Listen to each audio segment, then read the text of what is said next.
Hey, it's Goethe here. Welcome to another plugin knowledge session.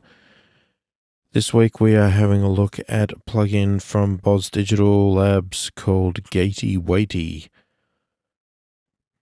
I got this plugin when it first came out. I either got it on special for a very cheap price or possibly even free. I can't remember anymore. Most likely I got it for free, but anyway. So fundamentally, this is a noise gate. And what they claim to be different about this noise gate from other noise gates is that instead of just decreasing the volume of the noise or the bleed or whatever else you're trying to get rid of in the background, you can actually determine what frequencies to bring down and leave the rest of the frequencies still playing. So as a general overview, you can see here, it's a nice clean interface. We have some presets here, which we can pull up to try out some things here. We can save our own, we can reset to default settings and various other things. We can do an A/B if we would like to switch between two different settings to compare. So over this side, we have the threshold setting, and basically wherever we set this here determines when the gate will open and close. So when the audio signal goes above the threshold, it will open the gate. When it goes below, it will close the gate. Now, the manual states that there's a 3 dB sort of tolerance, I guess, in this regard. So what they've done is that when the signal goes below the threshold, it needs to go below it by 3 dB before the gate will switch to close. And the reason they're doing that is just to try and prevent the gate from closing and opening really fast continuously. Okay, then we have a range control. So this setting here determines how low the noise signal will be turned down once the audio goes below the threshold. So as soon as the audio goes below the threshold, this control will kick in to what it does. Now, if we set it to infinity, that means you will get absolute silence. If you set it to -6 dB, that means it will drop the audio that is below the threshold by 6 dB. And if you go to this 12 dB, which is actually a positive number, it actually states that it will actually boost the audio when it goes below the threshold. So that's an interesting reversal on what a noise gate does. So that'd be interesting to see what impact that has. So we have the attack setting, which determines how quickly the gate will open when the audio goes above the threshold. 0 is almost instant, and obviously we can wind that down to create a smoother effect to opening. And the release sort of does the opposite, where it determines how quickly the gate will close after it drops below the threshold. Again, 25 milliseconds is going to be extremely fast closing, and then we can go all the way up to 500 to slowly close the gate. So the look ahead setting here determines how much time this plugin can look ahead of the signal. So generally what that does is it will introduce latency into your program, which is not a big deal if you're just mixing. And it states, again in the manual, that this allows the gate to open before the level crosses the threshold, so that as soon as the audio goes above the threshold, the gate is already open. So I guess what they warn is if you have drums or something like that and you want the gate to open extremely fast, you would assume that you would set the attack to 0 milliseconds. But what that can do is that can have a tendency to create some sort of pop noises. because the gate is trying to open very quickly, and at the same time the audio is trying to go through, and you can get sort of clicks and pops. But what you can do is you can actually set a look ahead so that the plugin is basically looking ahead of time, analyzing the audio, and you can reduce the attack so that you don't get the pop, but you still get the effect of it because the plugin or the gate is already opening before that audio signal comes through. We have a bypass control, so we can obviously turn it on and off very quickly. And then we have a section up here, and this is where they're claiming that the Gatey Watey is different from any other normal gate, because basically pretty much everything that I've explained so far, the threshold, the range, attack, release, even the look ahead, is pretty much standard settings on any gate. So there's nothing unique about that. But now we're looking at this section here. And this is basically a filter section. So this section here, the filter section, determines what frequencies are affected by the gate. So we have three different modes here. We have a low frequency, an all frequencies, and a high frequency. Now, if we have it set to low frequency, what that does is it actually allows the low frequencies of your audio to pass unaffected through the gate, and it will only attenuate or reduce the high frequencies. If we set it to all frequencies, that means that this gate will then suddenly act like a normal gate. It's basically going to reduce, based on these settings here, the audio to whatever the range is on all the frequencies. So with that setting on, we've turned this into a standard gate. If we switch it over to high frequencies, what this does is it allows the high frequencies to pass through unaffected, and we are only gating the low frequencies this time. And the frequencies that are affected or not affected by this gate is determined by this control here. So when we have it in the low frequency mode,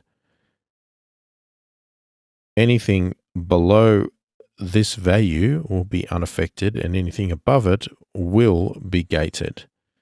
And vice versa, when we switch it to high, same thing again. Anything above this control will pass through fine.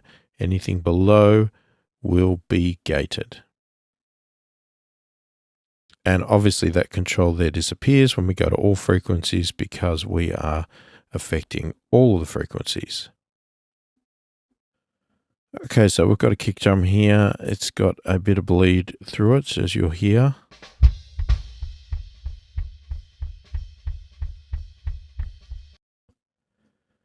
And what we're going to do is I'm going to basically pull up a preset first, and we're going to go with kick the bleed, and we'll see what that does. So looking at the settings here, we are allowing the low end to pass through the gate naturally, blocking some high end, and that is sitting at 500 Hertz.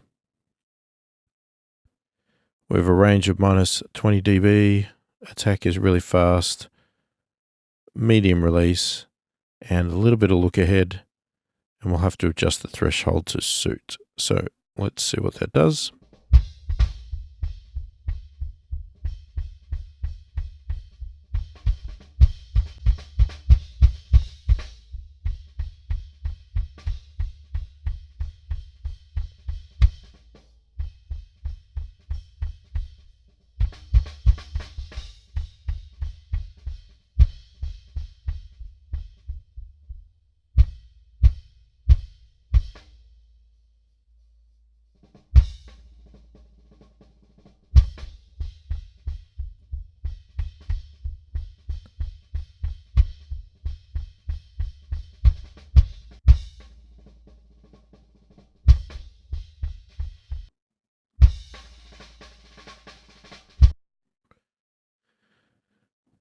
So we can hear what the filter does in this section here. So if you have a listen, I'm just going to turn this up a bit more.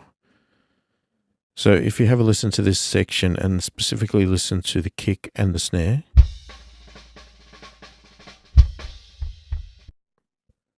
Now, if we turn this gate on, now have a listen to the snare.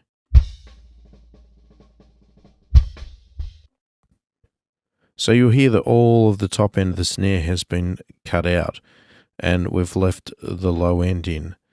Now, if we switch this over to all frequencies, let's see what we get.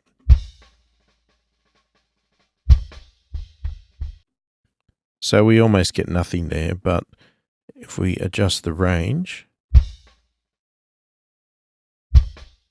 so when we drop the range down, we pretty much get nothing coming through. And if we go back to our low end setting,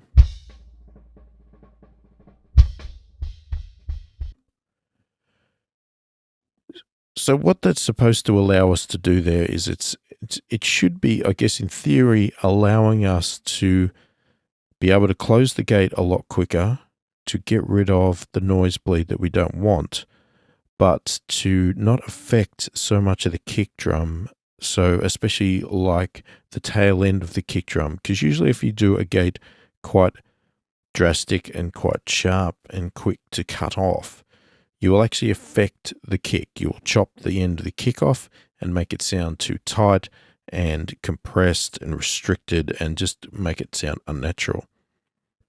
So if we actually use this feature here, then the kick in theory should be able to continue to just decay out at the end, including any reverb or anything else, room noise, that sort of stuff should be able to just decay out on the low end without being affected by the gate. But the gate is still chopping off all that harsh top end stuff like cymbals or snare or whatever is getting in that way. Now you hear there's quite a bit of snare still coming through there, but that's because we've got this set up to 500 Hertz.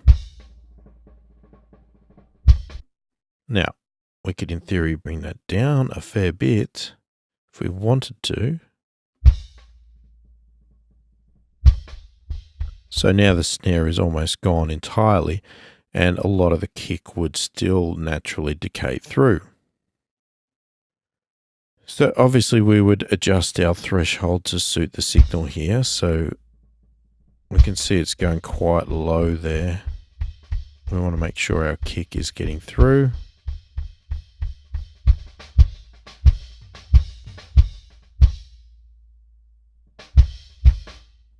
Now, this is a very dynamic kick, so this one's a little bit harder to control because you've got some very hard-hitting kick notes and some very soft kick notes, as you will sort of hear at this spot here.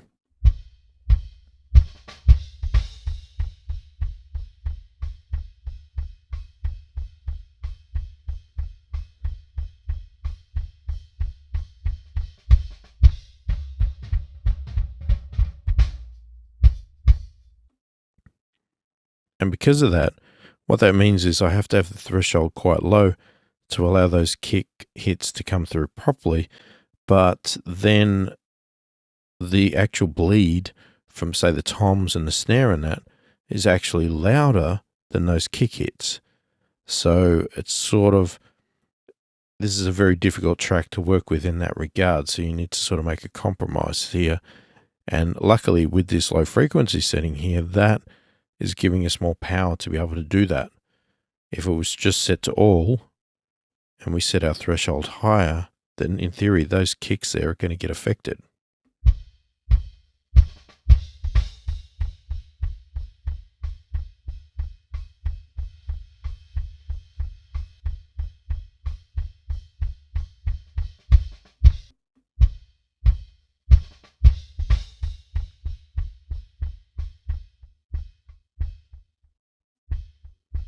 So you can hear there, if I set it high, the kick is being killed out, especially when I have it set to all frequencies. But if we go back to our low frequencies here,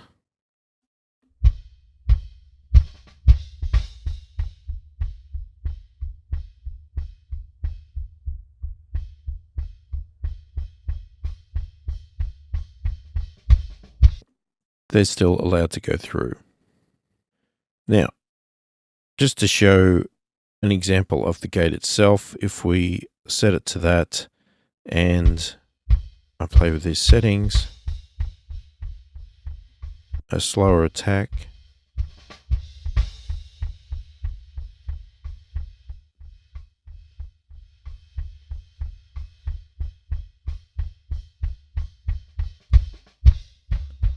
if we turn the look ahead off,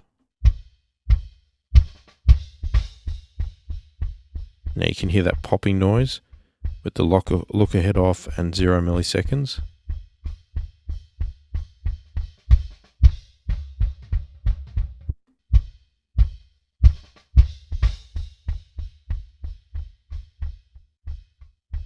Now you can get rid of the popping by slowing the attack down, but as you can hear, it's not allowing the transient of the kick to come through. So if we now put it back to 0,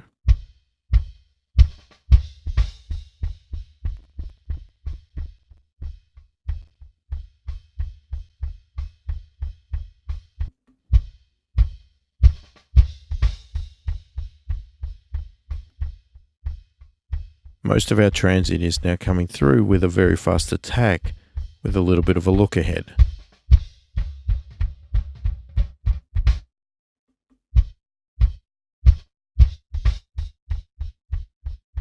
Now you can hear that unnatural sound with the release too.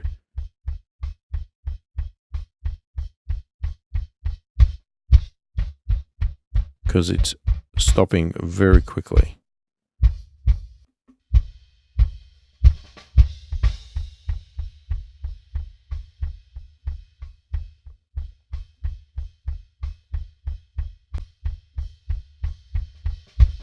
And if we play with our range setting here,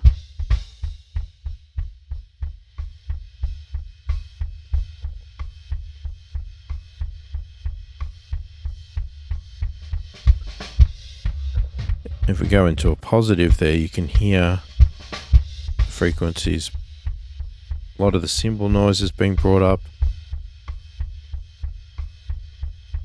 And if we go back to our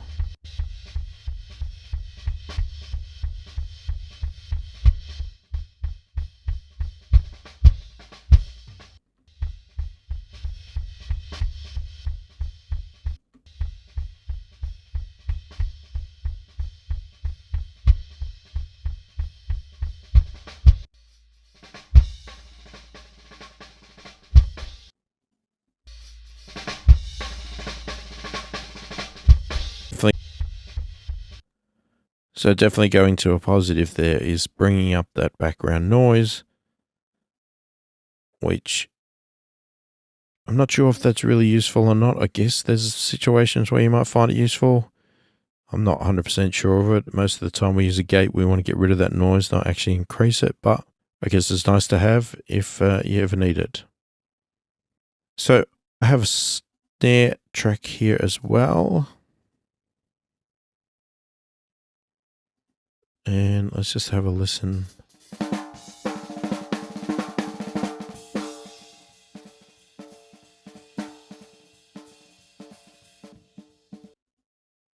So if we go to something like this, remove hi-hat, again, it's doing the same thing. It wants to chop the top end off, so it's going to gate the top end off, but it's allowing all of this low end. And when we say low end in this case, it's going up quite high. So it's up to 3.3K.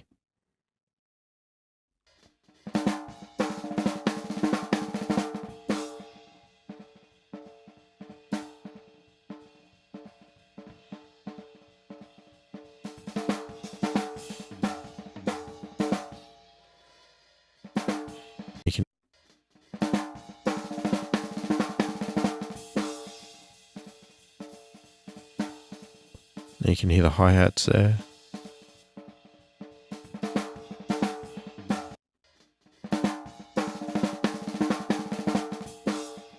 And then the hi-hats are reduced.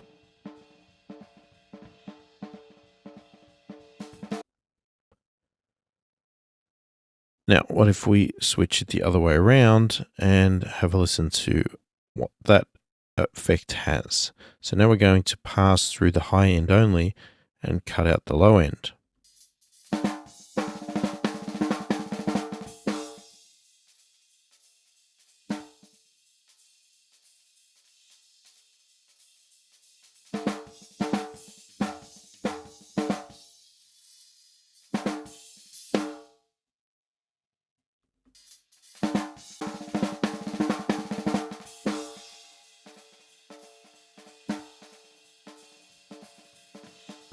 So this setting here could be very useful for eliminating a kick drum out of the bleed for a snare. So we want all the natural ring and tail and everything of the snare drum. So that's all going to sit up in high end. Yes, there's going to be some low end on the snare as well, but we can get rid of the really low end of a kick out of here by gating that and keeping everything else above that quite natural.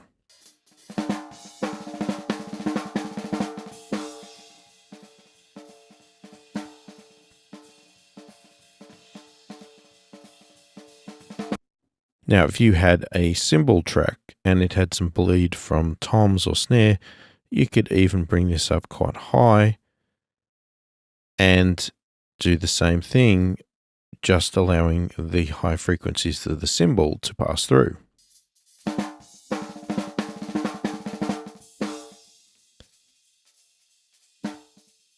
Now, obviously, this is not a great example of that because the snare, this is a snare track, so the snare is the loudest part of this, so it's obviously passing that through because it's going over the threshold. But we could raise the threshold here to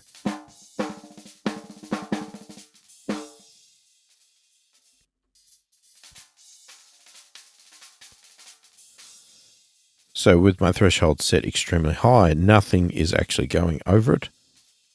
So you can hear there, we are only allowing through the very top end of the frequencies. If we set it to all, we will get nothing at all. And if we set it to low, our snare gets through, but without the crisp top end of the snare drum. So there's the Gatey Watey from Boz Digitals. You can check it out at the link below and get yourself a copy of it if you like the look of it. I think this is going to be something I will be starting to use a bit more if I'm interested in using gates, because this extra feature here to me is definitely a winner on this gate. It just takes that gate functionality to a new level and gives you greater control and allows you to be more aggressive with your gate while not affecting the actual signal you want to get through as much. So definitely a fantastic plugin, great idea from Boz. So hopefully this video has been helpful. Thank you for watching, and I'll catch you in the next one.